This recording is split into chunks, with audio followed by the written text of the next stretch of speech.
Hey guys, it's Scott Linder, Fine Point Custom Pens, and today I'm going to cover step by step how I make my realistic looking cigar pens using a magnetic vertex kit with a few modifications. There's quite a few steps involved in it, so we'll jump right in. This is the magnetic vertex kit. The two parts that will need to be modified are the end coupler and the magnetic cap. The coupler needs to be ground down so it's the same size as the brass tube, and the cap needs to be shortened. We're going to start with the magnetic cap first. Inside the cap is a cylindrical magnet. We need to select a transfer punch small enough to slide beyond the magnet so we can hammer out the end of the cap. It's important that the magnet stays in place.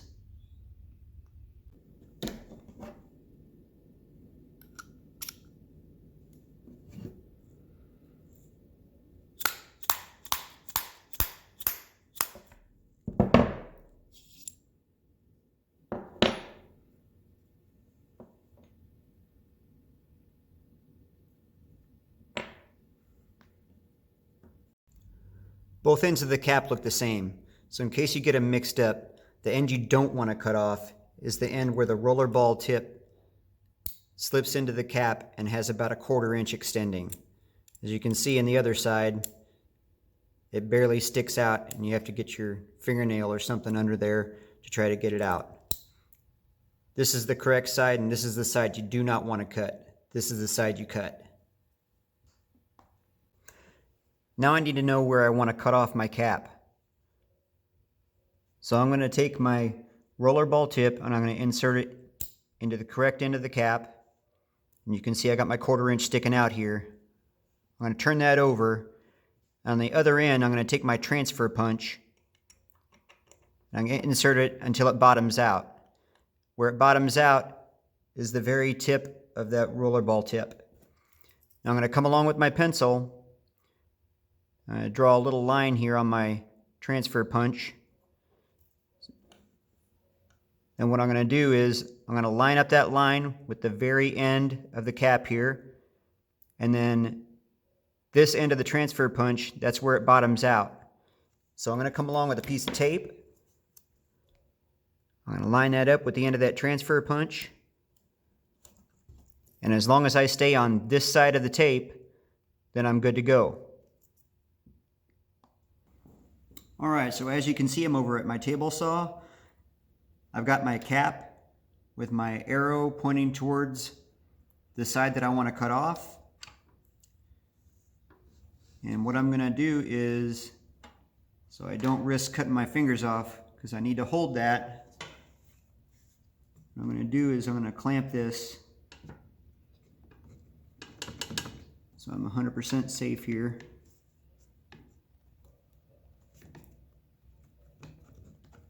Alright, now I'm all clamped up. I'm going to go ahead and turn on my table saw and I'm going to go ahead and cut that end off.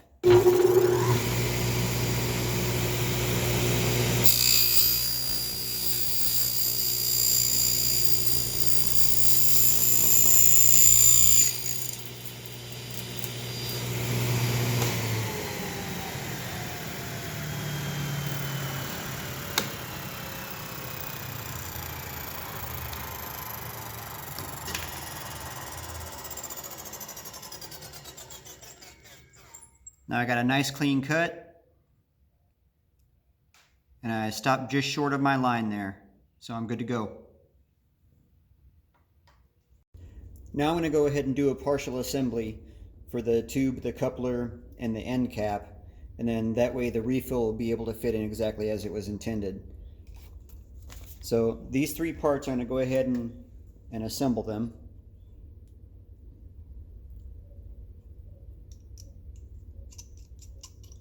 And then after that, I'm going to have to grind down this coupling to where it's flush with the tube here.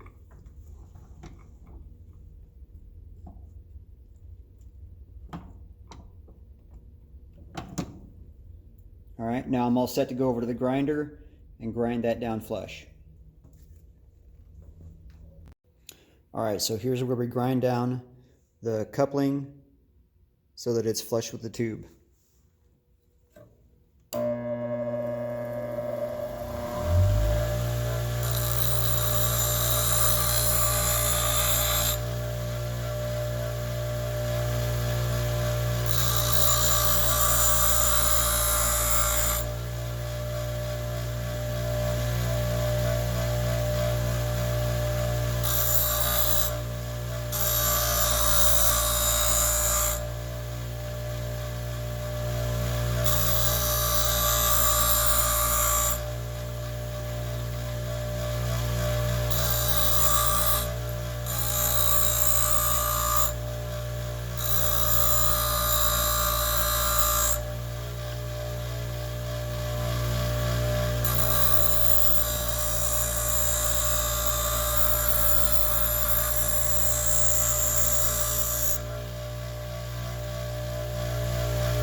All right, so there we are, nice and flush. Doesn't matter how this looks because this is going to be inside the cigar anyway. I got some of this beautiful walnut from a friend that I work with, and this is what I make all my cigar pens with. This is 1.25 inches thick, and I'm going to take it over to my bandsaw and I'm going to cut a piece of it off 1.25 inches wide so that it makes it a nice big square.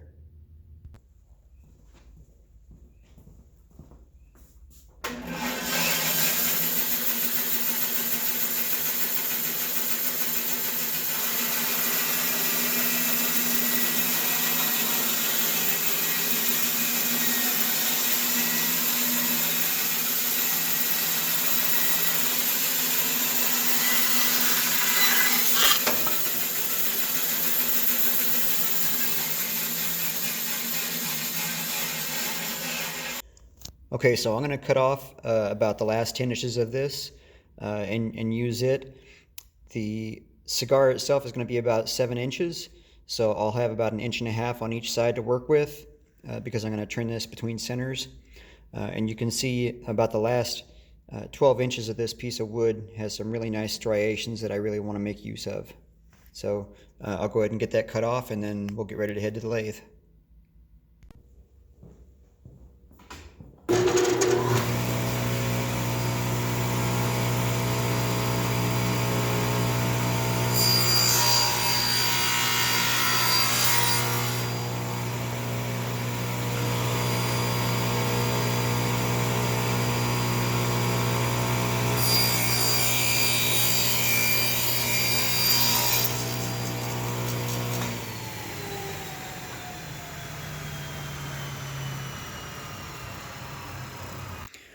Alright, so what I'm going to do before I mount this on the lathe, I'm going to go ahead and mark my centers on my ends and then go ahead and I'm going to punch that center and then I'm going to go ahead and take my corners off at my bandsaw. That's less I'll have to take off on the lathe.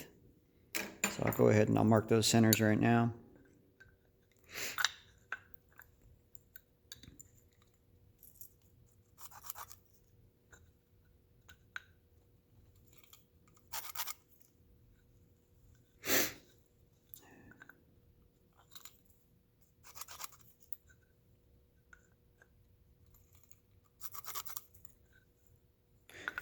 Alright, now I'll go over to the bandsaw and I'll take off these corners. Alright, so we're over at my lathe right now. I got my blank in the lathe. This white thing that you see here is part of my dust collection. I apologize for that being in the way. But you can see I've got my corners cut off my blank here. And I'm going to go ahead and start turning this down. I'm going to get it to a rough shape. And my dust collection is pretty loud and obnoxious, so I'll probably end up editing that out. And I'll probably speed this up so you don't have to suffer through it.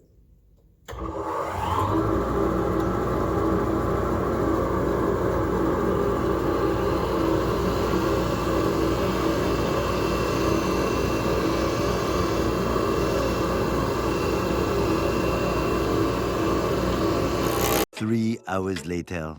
I'm almost completely round right now, with the exception of just a little small flat space here. So what I'm going to go ahead and do is I'm going to lay out my 7 inches for my cigar, and I'm going to go ahead and make the rough shape in it. And then after that, we'll go ahead and we'll cut it where we'll separate the body of it from the cap. And so I'll just go ahead and get started on it.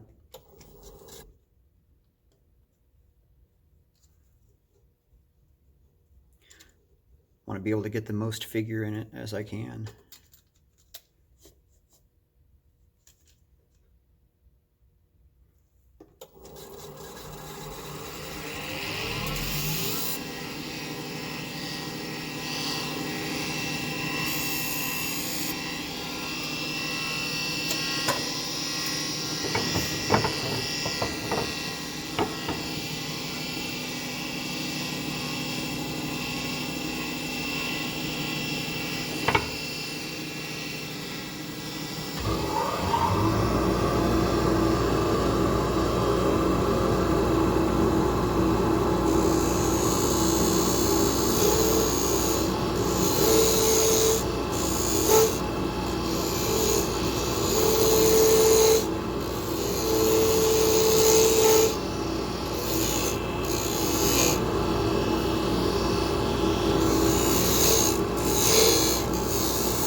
Much later.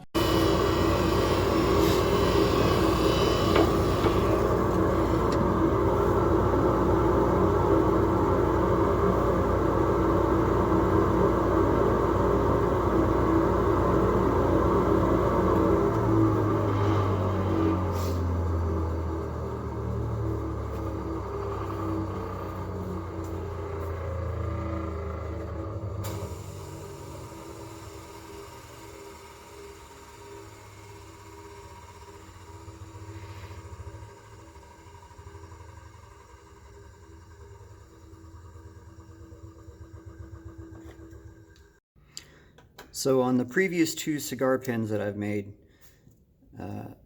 they had labels that I could splice them. Part of the label would be on the body, part of the label would be on the cap, and it was very easy to disguise it because I would do it right along one of the particular lines on the label. This one, this is a custom designed label. The customer wanted her father-in-law's last name and his birth date or his birth year on the label. So I went ahead and I designed that. It's going to look amazing when it's done, but now I have to decide where I want to put that the cut line for the cap and the body. So that's going to be a little bit tricky, and have it remain looking like a cigar where the band is appropriately spaced. Normally it would be right about here, but I would have to cut the label in order to get that in there, and I don't want to do that on this particular label. Probably what I'm going to have to do is I'll probably have to put the band directly below where the cap is. It's still going to look good, but I don't think it's going to look as good as one of the other ones that had part of the label on the body and part of the label on the cap. But I'll get it figured out. But it's looking really good so far. So what I'm going to do right now, I'm going to go ahead and I'm going to take the blank off of my lathe. I'm going to mark where I want to cut it and take it over to my table saw, and I'm going to go ahead and cut it right there. Okay guys, so after the last thing that I said, where I was talking about cutting it off on both ends and everything, then I remembered I have to put it back on the lathe, and I don't want these pieces missing when I have to put it on the lathe again, because I don't want these holes from my centers to be visible. So I need to keep these on here until after I drill the holes and everything, and I'll put it back on, sand it down to where it's the size that I need after everything is put back on, and I'll explain all that later. But regardless of that portion, these still need to remain on here. So do not cut those off before you sand it to the final shape. All right, so as you can see, I got the body of the cigar in my Nova jaws, and I've got my 10.5 millimeter drill bit all in my all chucked up in my chuck here. I'm getting ready to drill my hole for my tube, and when I chucked this up, it just bottoms out right there, which is perfect for me. Now I have enough up in here to where if this was any longer, I'd be able to go you know, a little bit further, probably another inch or so further if I needed to. But where the drill bit bottoms out here in my chuck is exactly where I need it to be. So now, one of the things that when I went ahead and I when I separated the body from the cap, I was very fortunate in that I almost made a mistake here. And my mistake was the coupler. Try to do this one-handed. The coupler for near the pen tip, I forgot that I have to account for that in my tip here. So this portion right here on the end has to be seated in this end, which means it sticks out by another 1/4 inch, maybe 3/8 of an inch after the cap. So once the cap is in there, I have just enough room when I drill that I won't come out on this side with my drill bit, and then I'll still be able to conceal that coupler inside the cap here. So fortunately that should work out for me here. Just make sure that when you do yours that you account for that before you separate your cap from your body of your pen. Okay, so now I'm going to go ahead and I'm going to drill the hole for my tube.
Okay, so for this one, I had to move up to a 1/2 inch drill bit because the coupler is 1/2 inch, and also so is the widest portions of this cap.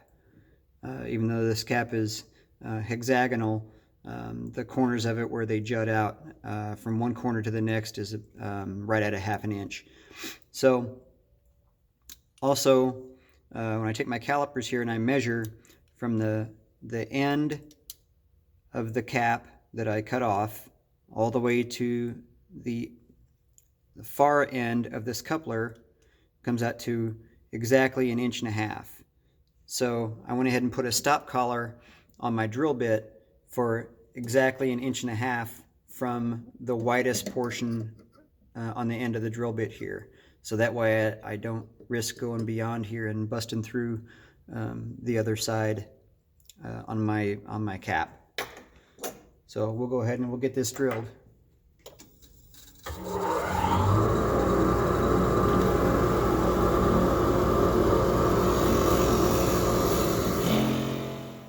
Alright, so I had to chuck up a 9/16 inch spade bit because the 1/2 inch was just undersized enough to where this coupling would not squeeze in.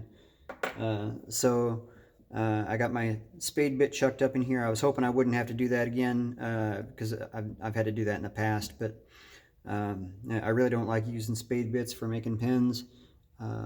But at this point I really don't have any other options. So I'm going to go ahead and put the spade bit in here about 1/4 inch and to be able to accommodate that coupler.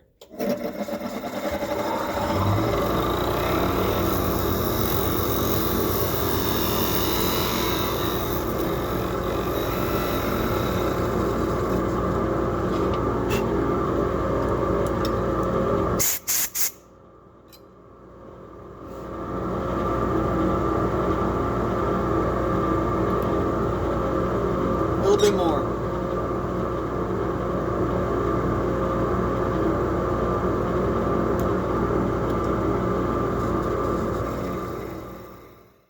All right, so as you can see, I have my body and my cap all drilled, and I have my coupler pressed into the end of the pen tube here,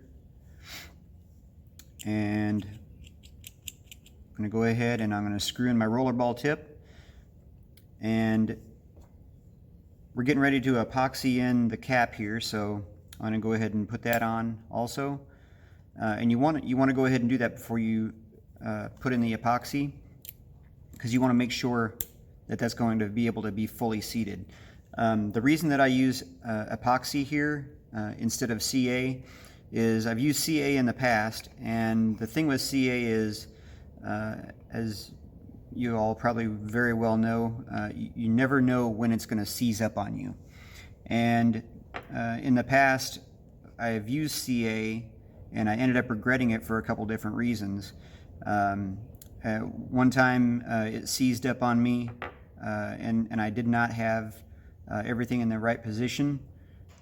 Fortunately, I was able to sand down a portion of the cap so that I could make it fit well enough to be presentable to the customer. And then the other reason is with the fumes, you get that white haze on things, which you can take a toothbrush and you can pretty much brush it off or whatnot, but it's still an annoyance factor, and it's something that I really don't want to deal with. So what I'm going to use is 5-minute epoxy, and that's going to be very beneficial to me, because after I put just enough epoxy in here for it to be able to hold the parts in, after it tacks up, then I can go ahead and I can do the remainder of what I need to do. I don't need to wait for it to fully cure for 24 hours.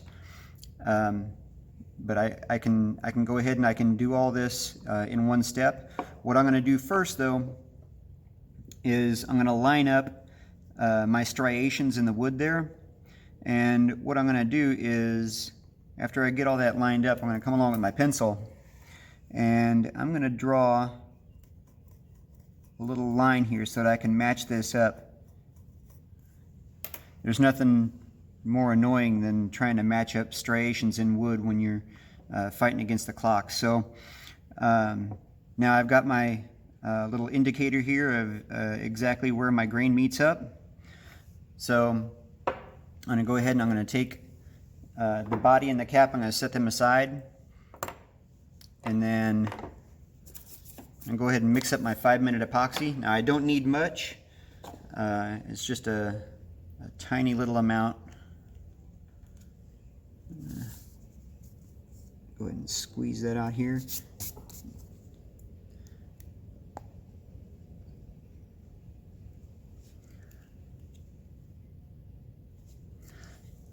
This is probably well more than what I'll need. Don't forget that you don't have a lot of play in here. There's not a lot of room for that epoxy to fill these gaps in here. And this stuff is not going to it's not going to compress. If you put too much in here, it's going to try to squeeze out, and then what you're going to have is your cap and your body is going to be glued together, and then you basically wasted everything, and not to mention wasted a lot of time that you've already invested. So a little bit goes a long way with this, as long as it makes contact with the tube and the wood here. It's going to have a solid enough bond to where it's not going to easily break free. Somebody would have to try very hard to be able to get it apart once that's firmed up. So go ahead and mix this up here.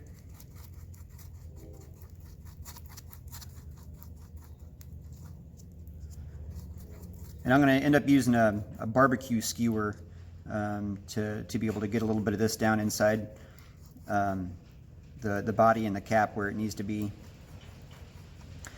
And then I'm not going to put any on the tube or the cap itself before the metallic parts of those before I insert them, because I don't want that to get on these surfaces right here that are going to be mating up, because I don't want to glue those together. I don't want to take a chance on getting anything on there.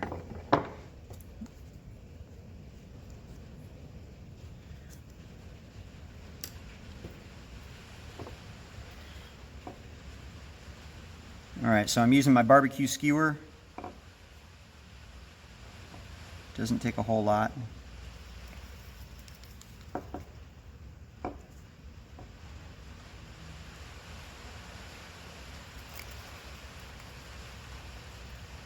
give that a little coat.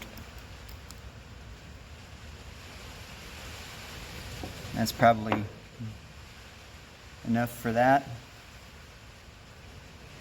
And before I put any in there, I'm gonna wipe this off.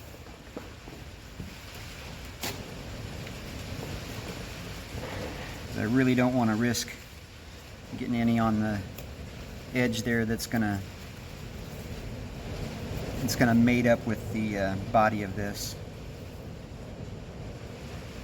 All right, so get some inside here.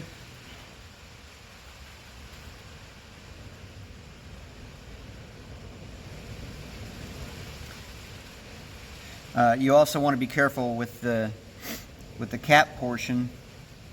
You don't want to get any of the epoxy down at the very end, because you run the risk of getting some of the epoxy on the tip here. But you want to make sure that rollerball tip is actually inserted in here, so you know that once this thing is once the epoxy is dry and the thing's fully assembled, that it actually mates up to where it needs to be to lock in. Alright, so I'm sure I've gotten enough epoxy in there. So I'm going to go ahead and insert my tube. And I can feel the resistance of the epoxy in there, so I know it's getting on the tube. I'm going to go ahead and give it a few twists here though, just to make sure that it's mixed all around.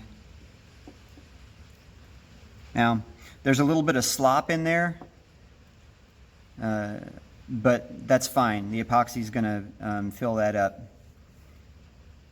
Okay, and then I'm going to go ahead and I'll insert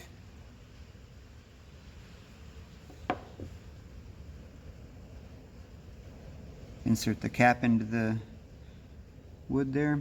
Now I went ahead and lined this up with my little indicator mark here. Now what I'm going to do is, see, if I just leave this unattended, you can see the gap that formed there. So what I'm going to do is I'm going to put this in a clamp, and it doesn't take a whole lot of pressure. All I want to do is just make sure that gap's closed up before this seizes up.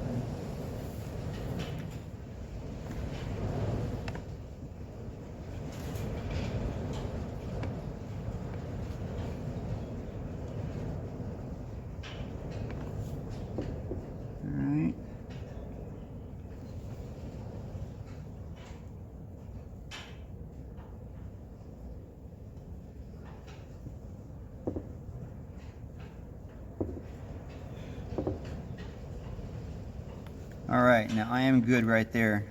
Add a little bit of compression there so that we mate all these surfaces up exactly where they need to be.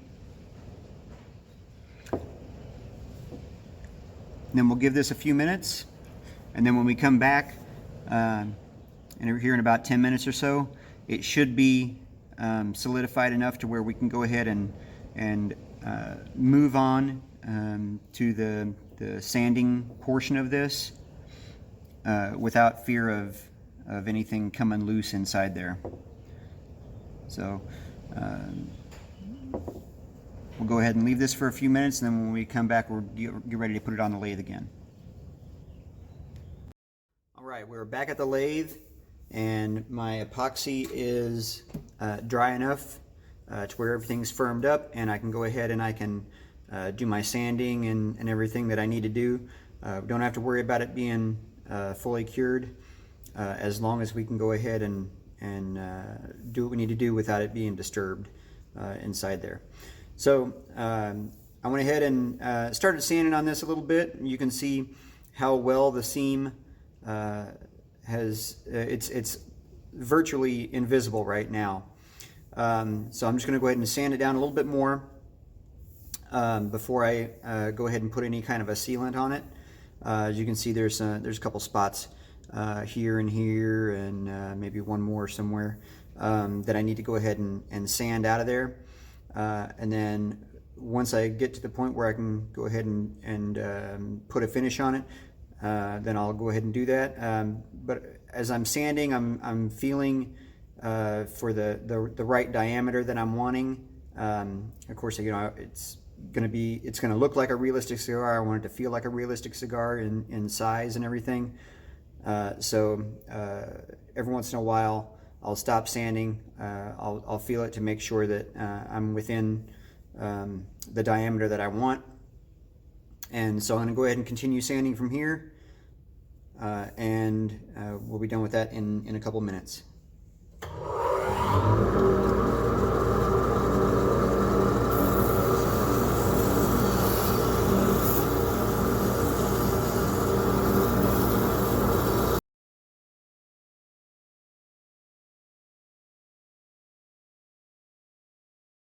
It feels like I have the same diameter all the way down, so I'm going to go ahead and I'm going to remark those for the ashes, and then I'll go ahead and put my texturing on it.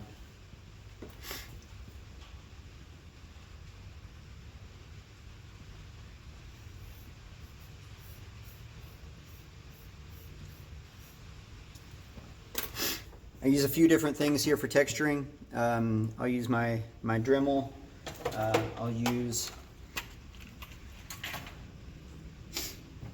one of these sanding cylinders. I'll use a chisel. Anything to create some irregular gouges in here. I want to reduce the size of this a little bit, reduce the diameter as compared to the rest of the body of the cigar, because ashes on a real cigar, they're going to shrink down a little bit. So in order to have that realistic appearance, I need to reduce the diameter of that a little bit. And I don't want this to look uniform or anything like that in appearance. It needs to be very irregular to make it look natural.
think I got the texturing about where I want it. I slowed my lathe down a lot. I put it on the slowest speed that I could possibly get it on, and I went ahead and continued to texture it. You can see my line right here. I decided to make my ashes a little bit shorter. They looked way too long, so that's where I'm going to go ahead and part it off on this end. On this end over here, I'm going to go ahead and part it off there also, and then we're going to go ahead and move to the finish after I part that off and I sand the cap here on the very end, and then I'll texture the ashes a little bit more on the end after I part that off.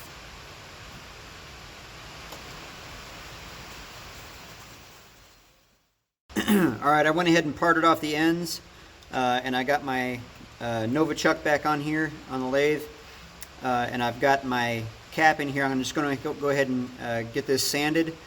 I got a couple pieces of leather in here to protect it, because these pin drilling attachments, they will leave marks on the workpiece otherwise. So I got that leather there to kind of absorb some of that. So I'm going to go ahead and get this sanded down.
Alright, so that's pretty good. It doesn't really look like much right now, but all these little crevices and everything that I made in there, the paint is going to like seep down into these, and it's going to add more dimension to it. So I'm going to go ahead and take this out right now, and go ahead and get ready to put the polyurethane on it. Alright, so I'm getting ready to go ahead and put my finish on here. I'm using the fast drying polyurethane, the satin finish, because while I want it to be protected, I don't really want a glossy sheen on here. I want it to look like a real cigar, and it's going to have more of a dull finish than a shiny one. So I'm going to go ahead and lightly spray this. I've already shaken this up quite a bit, so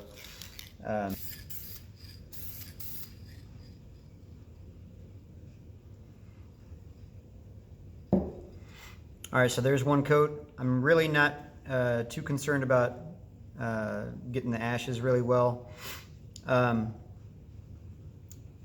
They're going to have paint on them, so that's going to be one barrier to the elements.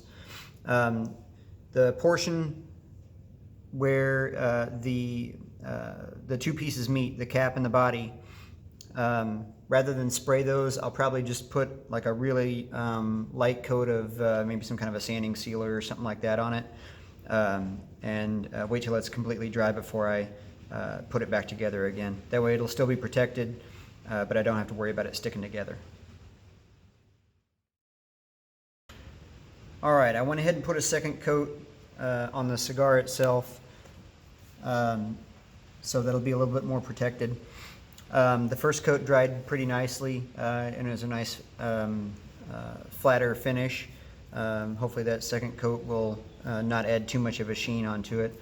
But the next thing I wanted to cover was the label is going to need to have some kind of a protectant on it as well. Otherwise, acids from your hands and dirt and whatnot are going to really make that look dingy and cause it to break down sooner. So what I use is Mod Podge, and this is clear acrylic. So basically, I've got the label that I created. This is actually a real cigar label, but I went in and I modified it a little bit. So I guess I can't say I created it, but I just modified it. Anyway, I've got it on a piece of double-sided tape, taped to this piece of paper, and I've already shaken this Mod Podge up, but I'll go ahead and shake it a couple more times, and then I'm just going to make a few light passes on here.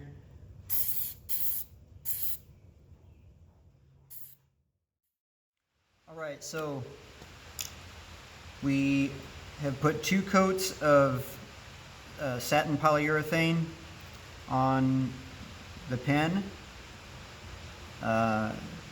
It's already dry. The cigar label, I went ahead and put 6 coats of the Mod Podge on it to even out the texture and all that on the label itself. It looks great. I think it's going to provide a lot of protection on it. So we'll go ahead and set that aside. Next thing is putting on the ashes.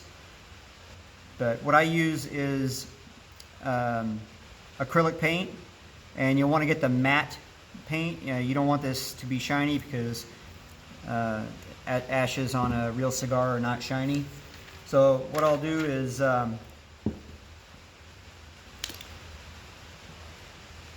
a little bit of black here.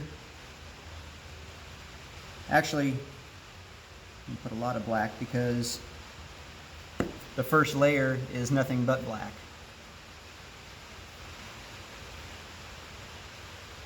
This goes on really fast. The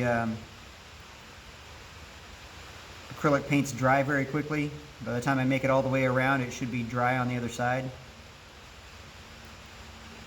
What you want to do is make this pretty irregular on the base of the cigar here, because things do not burn 100% evenly, and to make it look natural you have to make it a little bit irregular. Make sure you get that black paint all the way down in these little crevices, because when you put the layers of gray on top of this, they are going to sit on top of the crevices there, and you'll be able to see the black underneath, and it's that layering that gives it that realistic effect. And I just realized I was completely out of the camera when I was painting all this.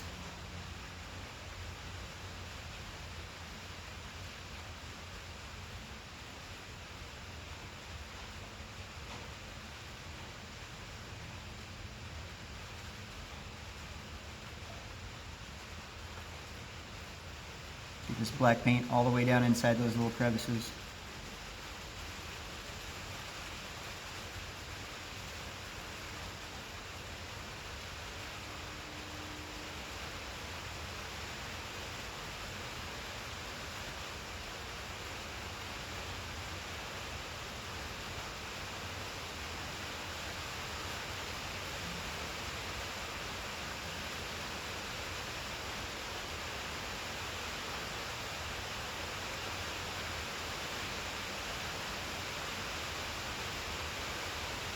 Alright, so there's my black layer.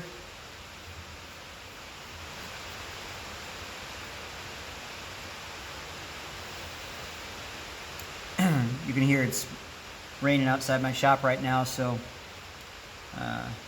it's quite humid out.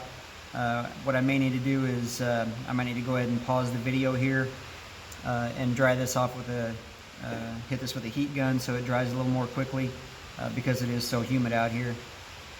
In fact, I think I'll go ahead and do that, and then I'll be back. All right, that first layer is dry. That literally took about a minute and a half with a heat gun for me to hit that. It was completely wet at first, now it's completely dry. All right, so I'm going to squeeze out some more black paint here, and I'm going to squeeze a little bit of white in here.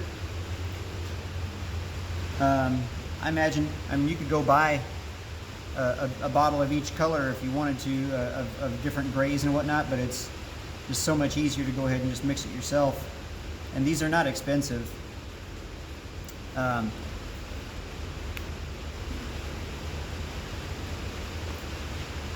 have to pour it out this way.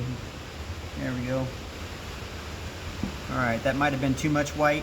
What you're looking at, or what you're looking for, is a you want to do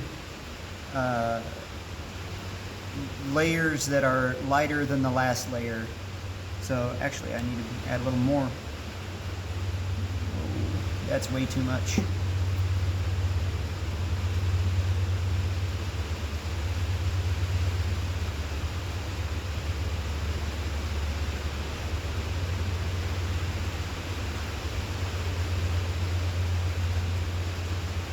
All right, so that's good. Now what I'm going to do is I'm just going to paint with my finger. So I'll get it on there, and I don't want to press too hard because I don't want to get it down inside those cracks where that black is.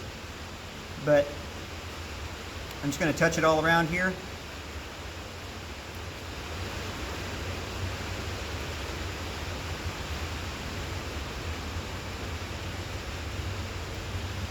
Go back in for a little bit more.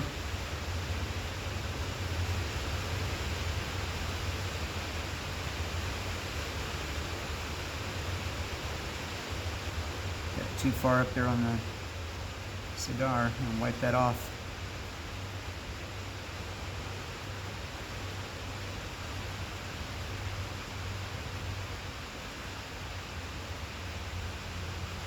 This is all water-based paint, so if you get it somewhere up on the cigar where it's not supposed to be, it's not really a big deal.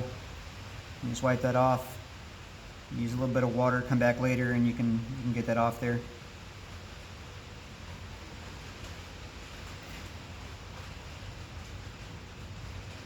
Now, I don't want to put too much on because I want to leave it black in the deep crevices there. And in fact, in this first dot that I made, I got way too much gray in there. I need to put a little bit of black inside there. I'll come back and hit that with gray again after that's dry. Actually, I can probably just go ahead and put a dab right on it right now.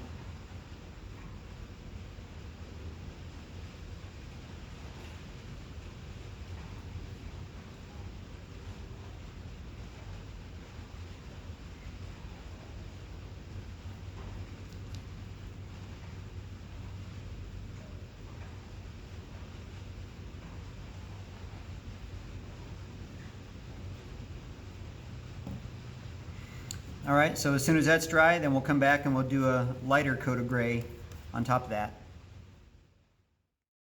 All right, so for the next layer, we're going to go a little bit lighter yet.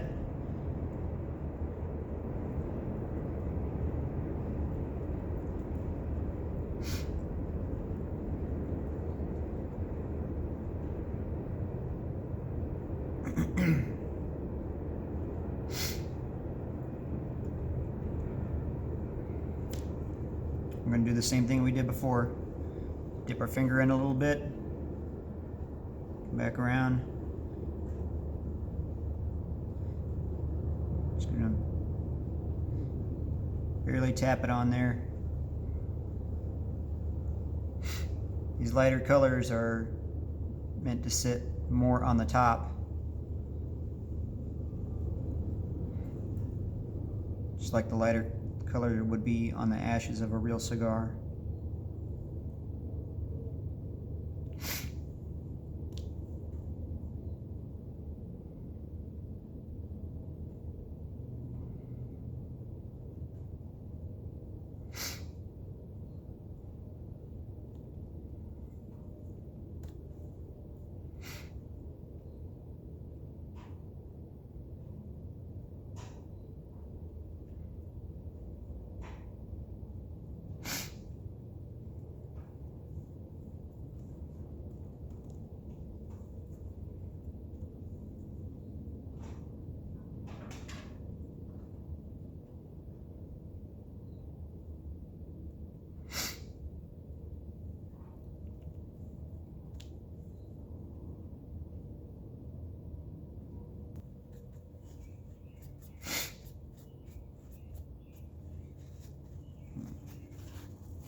Alright, I think we're ready to put the label on that and call it done. I'm going to wash my hands up here real quick. It is time for the final step, and that is putting on the label. Now this was a custom designed label, so I went ahead and I printed this on waterproof label that has an adhesive backing, but typically when I use an actual cigar label that's just regular paper, I'll use some white glue. I can't remember the name of it. It comes in like a gold bottle. You can get it at Michael's or Hobby Lobby or arts and crafts places like that. But it's thicker than regular like Elmer's white glue, and I like to use that. But for this one, this already has adhesive on it, so I'm just going to go ahead and take off the back.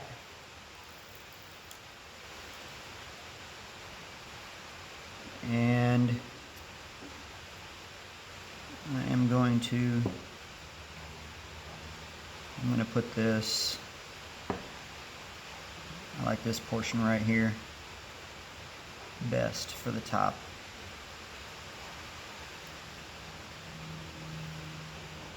Try to get that as straight on there as possible. Hopefully I don't have to pick this up and redo it.